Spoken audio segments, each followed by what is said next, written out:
Hello student, विद्या creator से मैं निशा और आज मैं आप लोगों को विलोम शब्द पढ़ाने जा रही हूँ। और आप सोच रहे होंगे कि ये तो बहुत इजी चैप्टर है और इसको पढ़ने की क्या ज़रूरत है। तो ऐसे ही जो इजी चैप्टर है उसी में आयोग आपको फंसा देगा और कुछ ऐसे क्वेश्चन पूछ लेगा इसी से जो आपको कन्फ्यूज़न में डाल देंगे कि इसका ये आंसर होगा कि ये आंसर होगा। इसलिए किसी भी टॉपिक को आपको हल्के में नहीं लेना है, ठीक है। अच्छी तरीके से प्रिपरेशन करिए, हर पे पूरी कमांड करिए ताकि आप लोगों को सिलेक्शन मिल सके। ये ना हो कि हाय अगर मैंने ऐसा किया होता तो ये हो गया होता, तो वाली कंडीशन ही मत छोड़िए, सीधे एक ही बार पूरा, ठीक है। तो चलिए स्टार्ट करते हैं, विलोम शब्द शुरू करते हैं आज हम लोग। और जैसा कि आप लोगों को सबको पता ही होगा कि विलोम का अर्थ होता है उल्टा या विपरीत शब्द, यानी जो शब्द दिया है उसका उल्टा विलोम शब्द कहलाता है। और विलोम शब्द को विपरीतार्थक, प्रतिलोमार्थक या विपर्यायवाची शब्द भी बोला जाता है। अब यहाँ पे ध्यान देने की बात ये होती है कि अगर विलोम शब्द संज्ञा पद है तो जो दूसरा विपरीतार्थक शब्द होगा वो भी संज्ञा पद ही होगा। अगर विशेषण का शब्द है विलोम तो उसका विशेषण ही होगा। क्रिया का विलोम है तो क्रियापद ही उसका विपरीतार्थक होगा और क्रिया विशेषण है तो क्रिया विशेषण ही उसका विपरीतार्थक शब्द होगा। यानी कहने का ये मतलब है कि हो सकता है कि संज्ञा पद हो और दूसरा उसका उल्टा विशेषण शब्द हो जो आपको सही लग रहा हो, लेकिन वो सही नहीं होगा क्योंकि संज्ञा पद का उल्टा संज्ञा पद ही होना चाहिए, विशेषण शब्द का उल्टा विशेषण शब्द ही होना चाहिए, क्रिया का अगर विलोम है तो क्रियापद ही होना चाहिए और क्रिया विशेषण का विलोम है तो क्रिया विशेषण ही होना चाहिए। विलोम की यही मुख्य विशेषता है, तो उसी के अकॉर्डिंग आपको याद करना है और उसी के अकॉर्डिंग आपको वहाँ पे क्वेश्चन जो ऑप्शंस होंगे क्वेश्चन के उसको चूज करना है।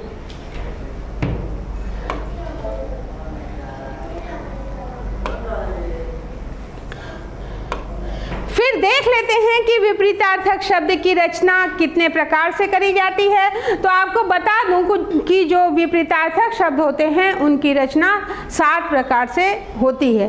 पहली तो वो होगी जो प्रचलित हैं और चले आ रहे हैं, जो हमें पता है, जैसे ऊंचा का नीचा होना ही होना है, हमें पता है, रटा भी हुआ है। सीधा का उल्टा होना है, उसी तरह से अजल है तो निर्जल होगा, अपेक्षा का उपेक्षा होगा। ये क्या है? प्रचलित है। अब प्रचलित शब्दों की संख्या बहुत ज़्यादा होती है। क्यों? क्योंकि इसके अंतर्गत ये जो आपके सारे विलोम शब्द हैं ये सारे आ जाते हैं क्योंकि इनका कोई दायरा नहीं है।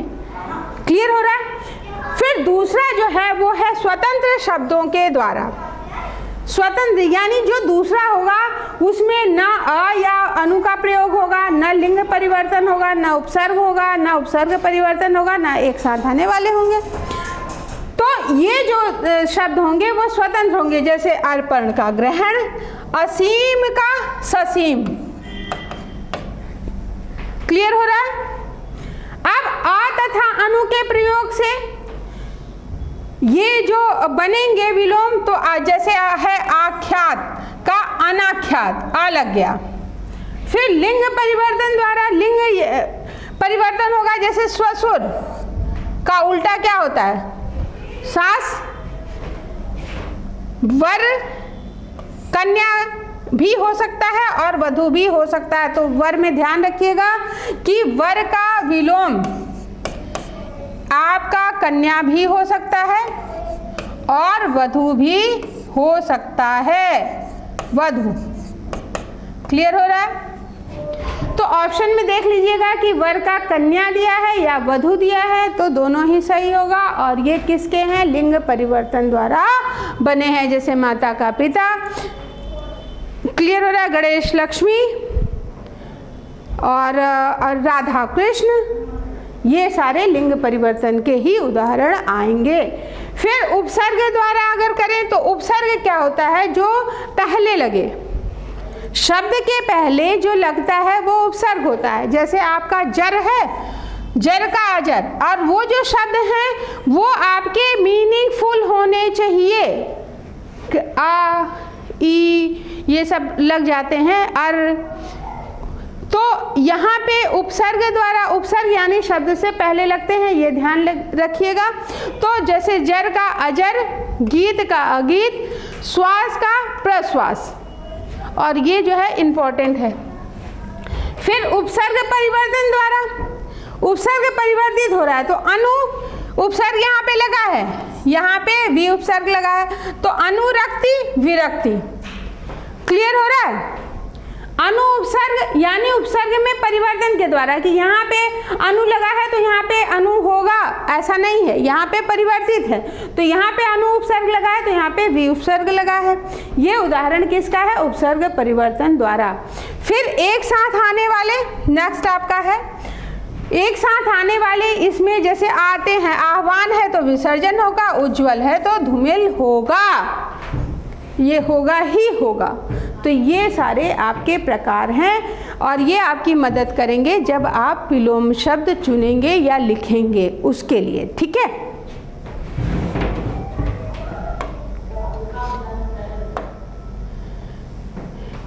फिर पहली हेडिंग देख लेते हैं जो हमने आपको बताया था कि प्रचलित शब्दों द्वारा जो विसर्ग विलोम आपके बन रहे हैं, विपरीतार्थक शब्द तो संख्या में ये सबसे अधिक होते हैं। अब अतिवृष्टि, अनावृष्टि, अमृत है तो विष होगा, अपेक्षा है, अपेक्षा कर रहे हैं तो आपको उपेक्षा मिल रही है, अमर तो मर्त्य, ये मोस्ट इंपॉर्टेंट है, ध्यान रखिएगा। अर्वाचीन प्राचीन, अधम उत्तम, ये मोस्टली आप लोगों को सारे पता ही होंगे क्योंकि ये कॉमन है और ये हम लोगों को 6 क्लास से पढ़ाया जा रहा है, 6 to 12 हमने ये कहीं ना कहीं सुन रखा होगा। और ये किसके अंतर्गत आ रहे हैं? आपके प्रचलित शब्दों द्वारा निर्मित विलोम शब्द के अंतर्गत। फिर अनादर का आदर, आलम्ब का निरालंब, क्लियर हो रहा है। अल्प थोड़ा है तो अधिक, उल्टा इसका आया। अजल निर्जल, अर्थ है तो अनर्थ है। अनभिज्ञ का भिज्ञ, ये भी इंपॉर्टेंट है, ध्यान रखिएगा।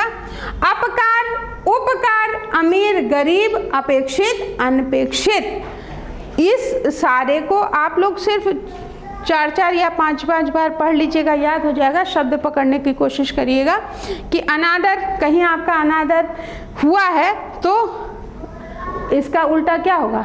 आदर। आदर का उल्टा क्या होगा? अनादर। उत्तम का क्या उल्टा होगा? अधम। दोनों साइड से पढ़ लीजिएगा कि हो सकता है कि मर्त्य दे दिया जाए तो मर्त्य में अमर आप लोगों का दिमाग थोड़ी देर बाद क्लिक करेगा, इसलिए आपको क्या करना है? मर्त्य के बाद अमर, उपेक्षा, अपेक्षा, विष, अमृत, दोनों साइड से पढ़ लीजिएगा ताकि आप कहीं से भी क्वेश्चन गलत करके ना आ पाए। आरो में तो पूरा हिंदी का ही खेल होना है, तो इसलिए सारे टॉपिक्स आप सही से याद करिए। अभी से शुरू कर दीजिए पढ़ाई ताकि एक एक टॉपिक आपके तैयार हो जाएं, तो ये रहे कि ये मेरा तो तैयार है, यहाँ से मेरे क्वेश्चन गलत नहीं होंगे। और सफलता के लिए बार बार मैं बताती हूँ कि यही चीज़ सबसे ज़्यादा ज़रूरी है। जब हमने तैयारी करी ही नहीं है, हमें पता है कि भाई हम उतना नहीं याद कर पाए हैं और हम जाएंगे और फिर कहेंगे कि यार मेरा नहीं हुआ, तो कैसे हो सकता है भाई? ये चमत्कार बेटा तब होते हैं जब हम अपना पूरा 100% दे देते हैं। चमत्कार के लिए ज़रूरी है कि आप पहले प्रयास तो करिए, भगवान ऐसे ही नहीं दे देगा ना। फिर अगर आपको दे देगा तो जो मेहनत कर रहा है उसका क्या? ठीक है।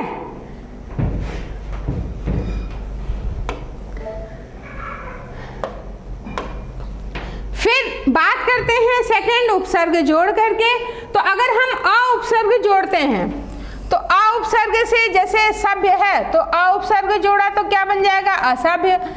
न्याय है तो अ उपसर्ग जोड़ा तो क्या बन गया? अन्याय। तो यहाँ पे अ उपसर्ग जोड़ करके विलोम शब्द बनाए गए हैं। फिर अप उपसर्ग जोड़ करके, तो जैसे यश है तो अपयश, कभी कभी आ जाता है कि आप उपसर्ग वाले लिखने के लिए, तो ये आप लोगों को ध्यान देना पड़ेगा, मेंस के लिए भी इम्पॉर्टेंट है ये। फिर कीर्ति, अपकीर्ति, तो ये अप उपसर्ग जोड़ करके बने हैं। और जैसा हमने आपको बताया कि जो उपसर्ग होते हैं वो शब्द के पहले लगते हैं और शब्द मीनिंगफुल होने चाहिए। अन उपसर्ग, अंगीकार, अनंगीकार, उत्तरी, अनुत्तरी, उत्तरित, अनुत्तरित, निश, निश और निश उपसर्ग जोड़ करके भी आपके विलोम शब्द बनते हैं। जैसे पाप है तो निश उपसर्ग जोड़ करके क्या बन गया? निष्पाप। सशुल्क है तो नि उपसर्ग जोड़ के निःशुल्क बन गया। अब निर उपसर्ग द्वारा अभिमान, निरभिमान, देखिए निरअभिमान, ये आपका कौन सा उपसर्ग जोड़ करके बना है? निरुपसर्ग। सामिश का निरामिश, ये कौन सा उपसर्ग जोड़ करके बना है? निर उपसर्ग जोड़ करके बना है। फिर वि उपसर्ग जोड़ करके सम्मुख का विमुख, राग का विराग, यहाँ देखिए वि उपसर्ग जुड़ा है। फिर प्रति उपसर्ग को जोड़ करके आगामी का प्रति उपसर्ग जुड़ा है, प्रतिगामी, वादी का प्रतिवादी। क्लियर हो रहा है? फिर दुर उपसर्ग जोड़ करके सुबोध का दुर्बोध, दुर, ये र।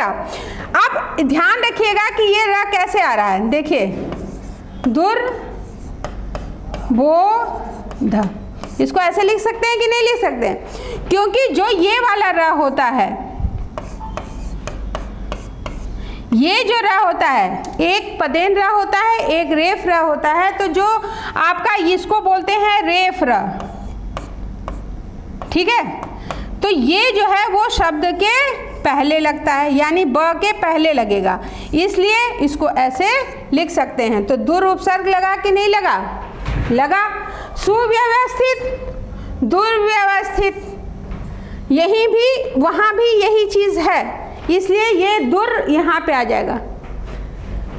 चलिए दिखा देती हूँ, इसको ऐसे लिख सकते हैं कि नहीं? व्यवस्थित,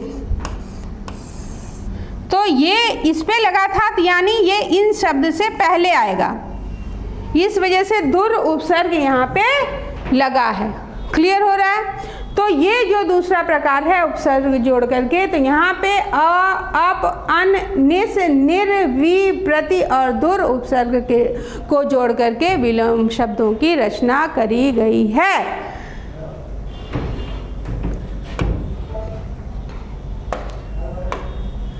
फिर दुस उपसर्ग जोड़ करके तो सत्कर्म, दुष्कर्म, सचरित, दुष्चरित, कुपसर्ग जोड़ के सुपात्र, कुपात्र, सुपुत्र और कुपुत्र, कुपसर्ग जोड़ा है। अब यहाँ पे तो उपसर्ग की हमने बात करी है। अब दूसरे पॉइंट पे आते हैं, उपसर्ग परिवर्तन द्वारा। तो उपसर्ग परिवर्तन द्वारा अगर हम देखें तो आदान का प्रदान है, यानी उपसर्ग यहाँ पे आ है तो यहाँ पे प्र उपसर्ग है। सुलभ का दुर्लभ, तो यहाँ पे सु उपसर्ग है, यहाँ पे दुर उपसर्ग लगा हुआ है, तो उपसर्ग परिवर्तन द्वारा। लिंग परिवर्तन द्वारा बात हो चुकी है, राजा रानी भाई बहन। प्रत्ययवत प्रयुक्त जो शब्द परिवर्तन है वो प्रत्ययवत। देखिए उपसर्ग क्या होता है? शब्द के आगे लगता है, तो यहाँ पे सु उपसर्ग लगा। अब जो प्रत्यय होता है वो शब्द के बाद में लगता है, जैसे गति, इसमें हीन आपका प्रत्यय लगेगा। तो उपसर्ग क्या है? ये आपका हो गया उपसर्ग जो शब्द के पहले लग रहा है, और ये आपका हो गया हीन प्रत्यय जो शब्द के बाद लग रहा है। क्लियर हो रहा है? तो उपसर्ग वालों की हम लोगों ने उस टॉपिक पे डिस्कस कर लिया है। अब हम बात कर रहे हैं प्रत्ययवत प्रयुक्त शब्द परिवर्तन द्वारा। तो केंद्राभिगामी का केंद्राभिसारी और गतिवान का गतिहीन।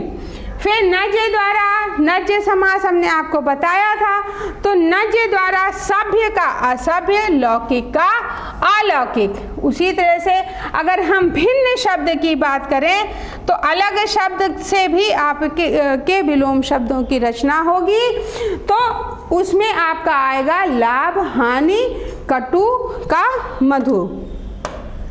कटु शब्द बोलते हैं ना, तो मधु मीठा बोलिए।